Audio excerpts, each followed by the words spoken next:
Ok, bon, cool. Alors, voyons voir. Sur BTC, USDT, j'ai repris un trade haussier. Je ne vais pas rentrer dans tous les détails, juste pour formaliser ici on délie. Nous sommes sur une zone de réactionnaire. Hein. On va cacher ça. Yes, ça. Ok. Ok. Super. Donc ici en délit, nous sommes sur un niveau réactionnaire. Je ne vais pas tout reprendre. Et on a un marché qui retrace, qui est dans une situation de faiblesse de momentum baissier et qui est censé retracer. Kijun a essayé d'influencer le marché à la baisse mais n'a pas réussi. Et on a déjà eu une information haussière. Donc en fait on a une sorte d'onde V ici qui accompagne le prix à l'achat. D'accord. Donc je vais vous la mettre comme ça vous pourrez voir. Voilà, c'est celle-ci. Donc je vais l'ajuster en comment dirais-je, en délit pour que vous puissiez voir à peu près. Donc c'est celle-ci. Voilà, donc le prix devait revenir dans cette zone. Il l'a fait et il doit continuer à pousser. Le seul problème, c'est que ce marché, pour pousser, voilà, il a jusqu'au 11 décembre T3 fin du scénario ABC pour pousser. Ok. Ok. Si je devais partir sur les projections de CDE. CDE, je vais me mettre là par exemple pour CDE. On a des temps, voilà, on a des temps qui peuvent aussi nous accompagner. Bref, quoi qu'il advienne, ce marché, il doit essayer de monter. Pour le moment, c'est une NT type à partir du point E qui nous intéresse. On est déjà venu chercher. Est-ce que ce marché sera capable de monter un peu plus? J'ai un doute. Monter un peu plus, c'est revenir dans cette zone. Donc on attendra jusqu'au 11 décembre pour mettre un terme à cette formation. On a déjà un temps de ABC mercredi 1h du matin. Un temps 3 de ABC jeudi. Donc jeudi 1h du matin, donc autant dire qu'on est là pour jeudi. On a pas mal de choses comme ça à regarder. On verra bien ce que ça va donner d'ici jeudi. Donc ça veut dire que d'ici jeudi, que devons-nous faire sur ce marché? Bon, la première chose que je vous invite à faire sur ce marché, c'est essayer d'identifier le contexte en 4 heures. D'accord? Essayer d'identifier le contexte en 4 heures. On devait baissière. Voilà. 4 heures, on a un marché qui ralentit. On est déjà le 9 décembre. Le marché ne s'est pas beaucoup déployé. On devrait ici avoir un marché qui tente de partir à la baisse. On a une divergence avec cette inclinaison de Kijun en faveur de la baisse, donc ça n'a rien donné. L'objectif ici, c'est de voir si on fait un creux pour appuyer. Donc rappelez-vous, je vous avais proposé un trade intra en 40 minutes avec une onde V à réaliser en 40 minutes pour partir à la hausse, avec la formation d'une onde V en 4 heures pour appuyer la hausse. Le marché ne s'est pas déployé comme attendu pour de l'achat. Mais on a quand même eu cette onde V.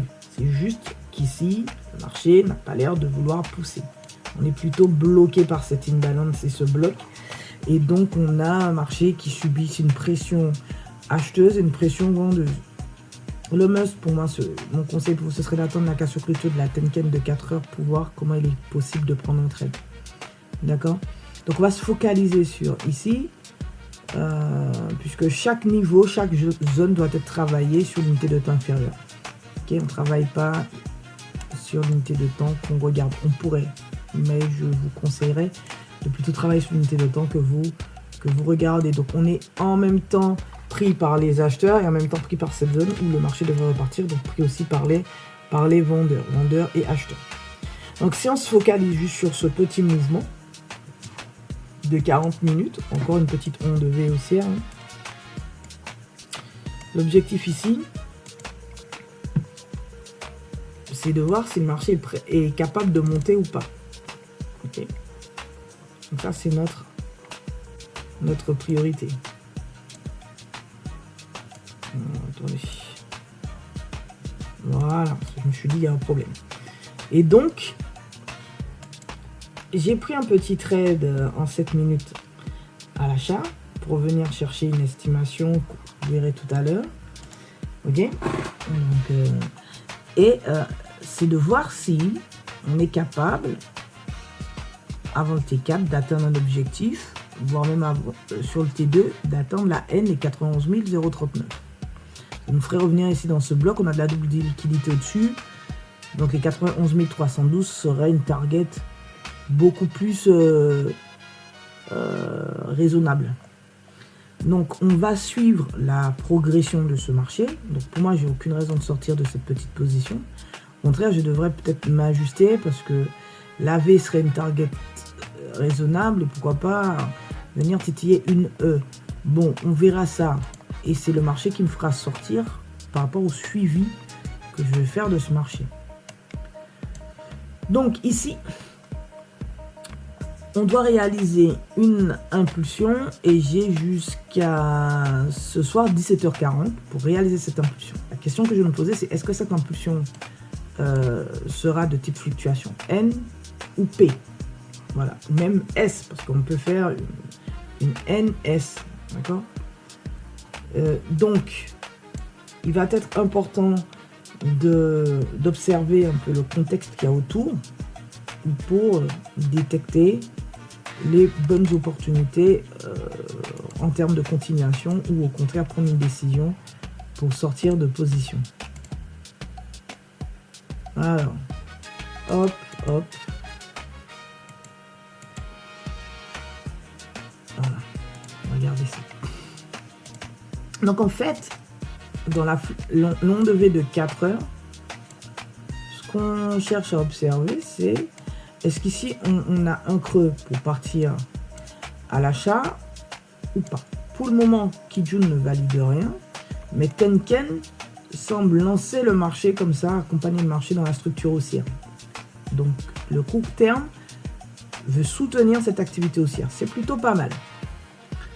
Il faudrait que Kijun s'oriente à la hausse avant le mardi 9 décembre 22h20, aujourd'hui 22h20, mais pour ça il faudrait renverser ces bougies. Donc il faudrait renverser ce niveau de prix, les 91 391 et clôturer au-dessus de préférence pour que Kijun puisse se redresser avant cette date et changer totalement le passé qui préconise une synchronicité baissière dans un momentum de vente par rapport à ça. Ça veut dire que à 15h40 est attendu un sommet plus bas que ce sommet-là pour vendre.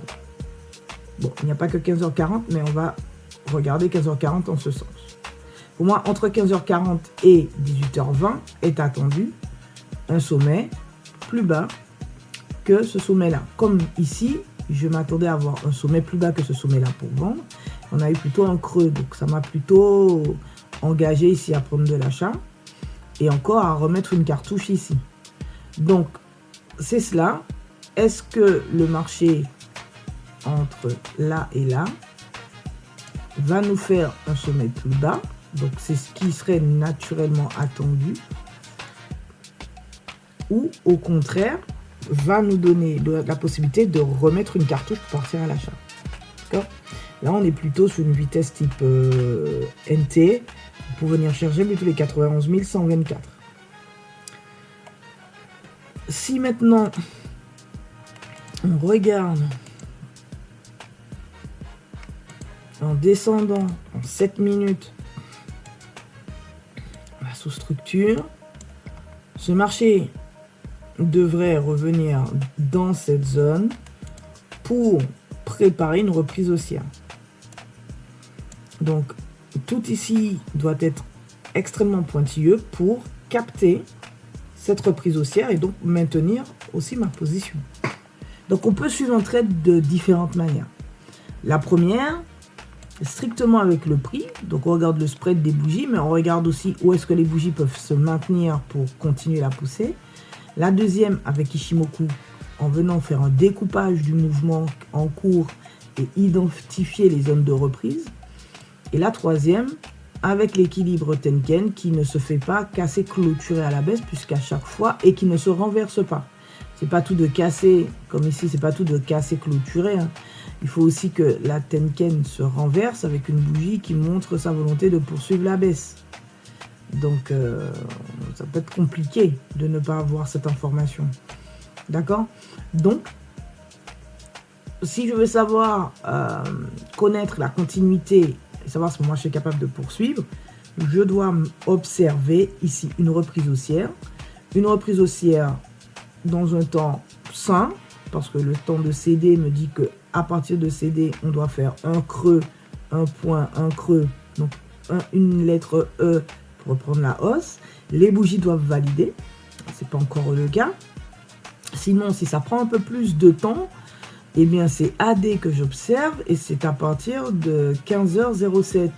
Et là aussi, on doit avoir un creux pour reprendre une dynamique. Bon, est attendu un angle de Kijun à partir de 14h32, c'est-à-dire qu'on va venir effacer le point A, 14h32. On verra ce que ça va donner en termes de réalisation. Sinon, c'est beaucoup plus tard. Hein. Sinon, on pourrait pousser jusqu'à 15h28 pour voir un point C pour partir à la hausse. Mais là, on serait hors temps. C'est-à-dire qu'on aurait pris beaucoup plus de temps à former cette jambe baissière. Et donc, un marché qui, peut-être, par le temps, montre une prise en main des vendeurs. Est-ce que AC sera valide en Kiyotsuchi? C'est une autre histoire. Donc là, pour le moment, on aimerait voir et valider la volonté du marché de faire un creux dans ce premier temps, le temps de céder, ce qui nous montrerait que le marché est plutôt sain et qu'on peut pousser, faire un sadami. Ok. Ok. Donc, partons de l'hypothèse que ici nous ayons fait un creux. J'ai dit hypothèse hein, parce que là pour le moment, Kijun est plate. Tenken essaie de pousser, mais le prix a du mal sur cette N. D'accord? Donc, si nous activons cette hypothèse, on a ici, comme vous pouvez le voir, le temps de réalisation de cette troisième impulsion. Pourquoi je dis 3? AB, première impulsion, CD, deuxième impulsion, E, F, troisième impulsion. Et donc ici, on a jusqu'à 15h35 pour finaliser cette troisième impulsion. Attention au temps 2 et au temps 4. Donc le temps 2 de cette troisième impulsion est pour 14h53 et le temps 4 qui peut déjà apporter un retracement est pour 14h46. Donc l'objectif, ce serait de venir chercher une N sur les 90 946. 75-72. On arrive jusque là au moment du temps 4, donc 14h46. On pourra observer là encore un retracement et voir si le marché est prêt à pousser.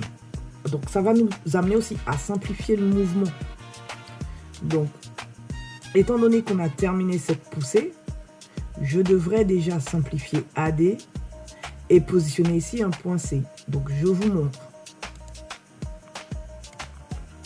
Ici, ça me donne un point A, un point B et un point C. Et vous allez voir que ça me donne quasiment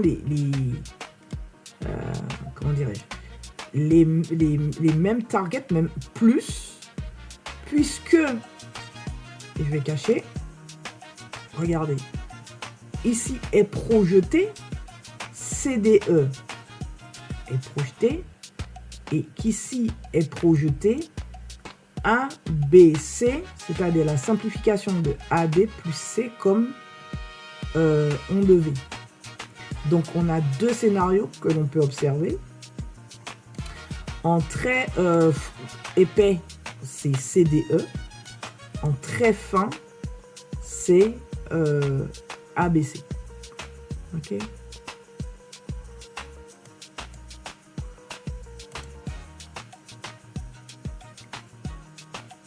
Donc là, on pourrait enlever le temps 1, temps 2, temps 3, temps 4 parce que ce n'est plus d'actualité. Voilà.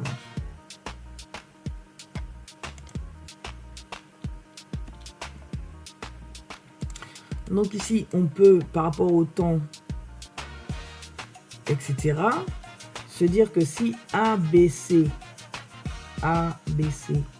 est le scénario que je dois suivre, il doit tenir jusqu'à 16h31. Ou si je fais une n au temps 2, équivalente à la puissance et la profondeur de AB, temps de n, c'est jusqu'à 15h49 qu'il doit tenir. D'accord? Je vais cacher le premier. Sinon, le changement peut intervenir sur la V au temps 4, c'est-à-dire 14h46. Et à 14h46, si le marché retrace, il y a une probabilité de reprise comme il y a une probabilité de latéralisation. Il serait préférable qu'on clôture au-dessus de la V ou clôture au-dessus de la NT1. On ne va pas se mentir. Et qu'on ait largement fait un point haut.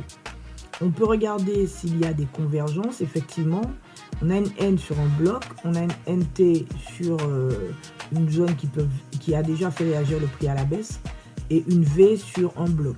Donc ici, on a de quoi faire et c'est le prix qui va nous valider cette continuité. Donc ça, c'est si je veux regarder en synthèse. Mais si je veux aller progressivement chercher les étapes, donc j'observerai CDE qui s'inscrit dans ce mouvement. Et donc CDE ici, pour le moment, nous fait une NT. On a un temps 4 à 14h46.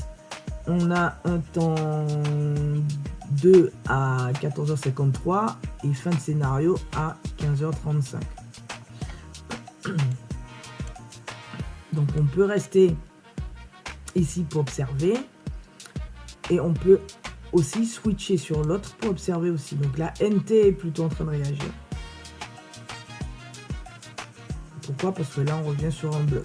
On est en train de fermer cette imbalance-là et forcément, il y aura un effet ici, une réaction de retracement. Donc attention ici, c'est-à-dire qu'on est en train de prendre la liquidité, que le marché peut revenir dans cette zone. On peut aussi se dire qu'on considère ici comme étant un niveau qui peut, voilà, tout dépendra de la bougie et venir se dire que c'est un point D, un point D, oui, et identifier où le marché pourrait déjà rester pour reprendre une hausse. Donc là, on n'a pas d'estimation. Quand vous regardez ici, on n'a pas d'estimation. Donc tout laisse à penser que le marché pourrait monter. D'accord? Mais quand on travaille avec ce découpage CDE, on voit qu'il y a une NT qui nous tient et on voit que le marché pourrait à 14h46 faire quelque chose de plus. Donc concrètement ici, on a une information. Donc là, on a fait une première fluctuation, on est en train de faire une deuxième fluctuation, un Sadan. Donc à partir du Sadan ici, on pourra changer, repartir en ABC. Sachant qu'on peut faire déjà un ABC quand on a fait un ABCDE. Vous comprenez? Moi j'aime bien voir ce que le Sadan apporte. ABCDE, F. Et pour ensuite apporter quelques compréhensions. Ok, sinon le marché peut monter encore plus haut. Donc ici, je suis dans ma position. Le niveau ici, ben, il a réagi, hein, puisque là, on va clôturer au-dessus. C'est tout ce qu'on lui souhaite. On attend la clôture dans 54 secondes, qu'on clôture largement au-dessus du point B. Et au-dessus de la NT. La NT de CDE. Là, on verra ce que la N et la V de CDE est prêt à réaliser, parce que ça a l'air d'être du sérieux ici, juste avant la NT du ABC, simplification du mouvement tout à l'heure. On va étirer ça comme ça. Et voilà. Alors, pour certains, ça peut faire beaucoup, hein, de traits, beaucoup de... Ouais, je comprends. Ok, je comprends. Je suis là, je vous comprends, je vous entends. Ok. Donc, ici, la NT nous tient. Il faut vraiment clôturer au-dessus. Hein. C'est vraiment chouette. On comprend pourquoi le marché n'arrive pas à pousser plus. Hein. Donc, il faut que ça tienne ici. C'est important.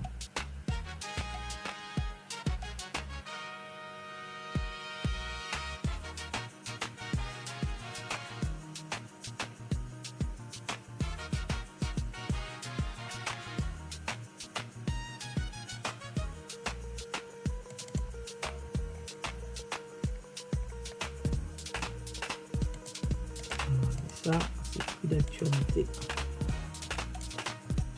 Donc là, on pourrait encore, je pourrais rajouter un point F pour identifier une zone, pour observer si le marché va la respecter, pour reprendre et poursuivre là. C'est pas un souci, ça. Ok.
Très bien, donc là vous voyez le trade s'est très bien passé, on est toujours en continuation.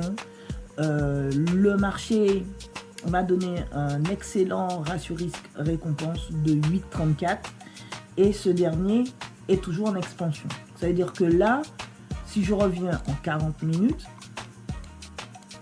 ok, en 40 minutes nous étions sur cette petite onde V, mais si je mets ici, voilà, il faut que je simplifie cette fluctuation. Voilà, je simplifie ici. Vous voyez qu'on vient de faire une N et que le marché peut encore poursuivre VE. Tant que le prix ne montre pas de faiblesse, il n'y a, on va dire, aucune raison de sortir de position. Voilà les amis, j'espère que cette vidéo vous a plu. Elle dure 3h43, mais rassurez-vous, je vais la travailler pour qu'elle dure moins longtemps lors du visionnage. Vous aurez juste les moments essentiels. Ce qui est dommage, c'est que j'avais enregistré la prise de décision et de position ici. Et puis, je ne sais pas ce qui s'est passé. L'enregistrement a bugué, ne m'a pas donné la totalité de ce que j'avais prévu pour vous. Je vais voir si je peux rattraper ça. Enfin, récupérer l'entrée en direct. C'était en direct, hein. Mais si je ne l'ai pas, ben vous avez au moins le suivi. Vous avez... j'essaie de vous donner un peu de contenu, de substance. Voilà. Prenez soin de vous et à très vite sur la chaîne STS Trading. Ici Moko Kinkoyo. Tchuss!